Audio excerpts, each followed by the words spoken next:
नमस्कार मित्रांनो.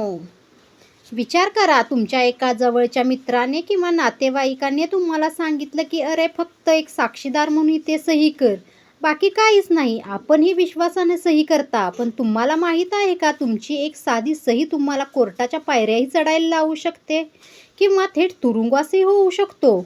1 जुलै 2024 पासून भारतामध्ये नवीन कायदे लागू झालेले आहेत. या नवीन कायद्यानुसार साक्षीदार असण्याचे नियम आणि जबाबदाऱ्याही बदललेल्या आहेत का, याचा आपण विचार करूया. तुम्ही कोणाच्या अर्जावर आणि प्रॉपर्टीवर किंवा करारावर सही केली असेल तर आता सावध होण्याची वेळ आलेली आहे.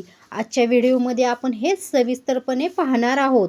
सगळ्यात अगोदर आपण हे समजून घेऊया की साक्षीदार म्हणजे काय. जेव्हा आपण एखाद्या कागदावर विटनेस म्हणून सही करतो तेव्हा तुम्ही कायद्याने हे मान्य करत असता की समोरच्या व्यक्तीने तुमच्या समोर सही केली आहे आणि ती व्यक्ती शुद्धीत होती आणि तिच्यावर कोणताही दबाव नव्हता. त्या कागदपत्रातील मजकूर त्या व्यक्तीला मान्य आहे, याचे आपण साक्षीदार ठरतो. म्हणून लक्षात ठेवा, तुम्ही मजकुराचे साक्षीदार असता, त्या व्यवहाराचे हमीदार, गॅरेंटर नाही, पण तरीही तुम्ही अडचणीत येऊ शकता.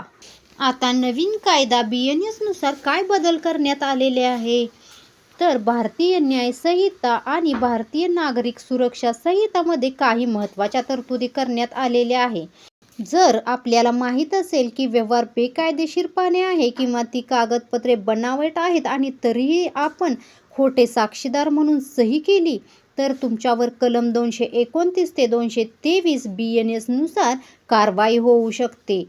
आणि चुकून जरी तो व्यवहार आर्थिक घोटाळा निघाला तर पोलीस तुम्हाला सहआरोपी देखील बनवू शकतात.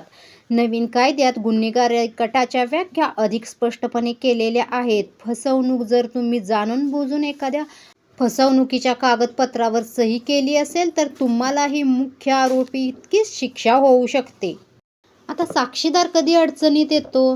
तुम्ही म्हणाल, मी तर फक्त सही केली होती, मी थोडेच पैसे घेतलेत. पण या परिस्थितीत तुम्ही अडकू शकता. समजा जर तुम्ही एखाद्या अज्ञात व्यक्तीची ओळख पटवण्यासाठी साक्षीदार म्हणून सही केली असेल आणि ती व्यक्ती फ्रॉड निघाली तर पहिली जबाबदारी तुमची असेल. किंवा सही केलेली कागदपत्रे नंतर खोटी ठरली तर तुम्ही सही करताना कागदपत्रे का तपासली नाही असा प्रश्न न्यायालय विचारू शकते. अनेकदा काय होतं, बँका किंवा सावकार साक्षीदार म्हणून सही घेतात पण बारीक अक्षरात तिथे गॅरेंटर म्हणून लिहिलेलं असतं, त्याकडे आपण दुर्लक्ष करतो. जर मुख्य कर्जदाराने पैसे थकवले तर बँक तुमच्या मागे लागू शकते.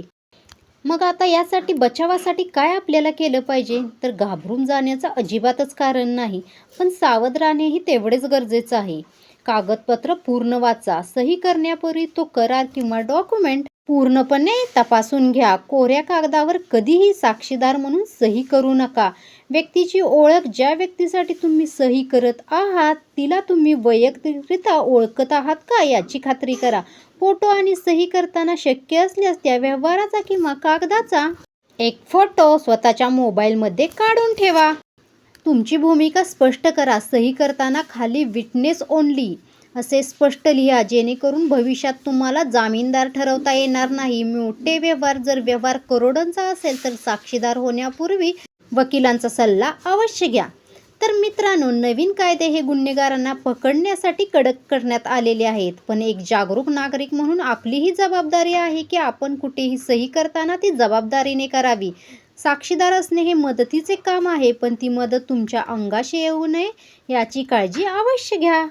तुम्हाला हा व्हिडिओ माहितीपूर्ण वाटला असेल तर तुमच्या मित्रमैत्रिणींसोबत नक्की शेअर करा, कारण तुमची एक शेअर केलेली माहिती कोणाला तरी मोठ्या कायदेशीर संकटातूनही वाचवू शकते.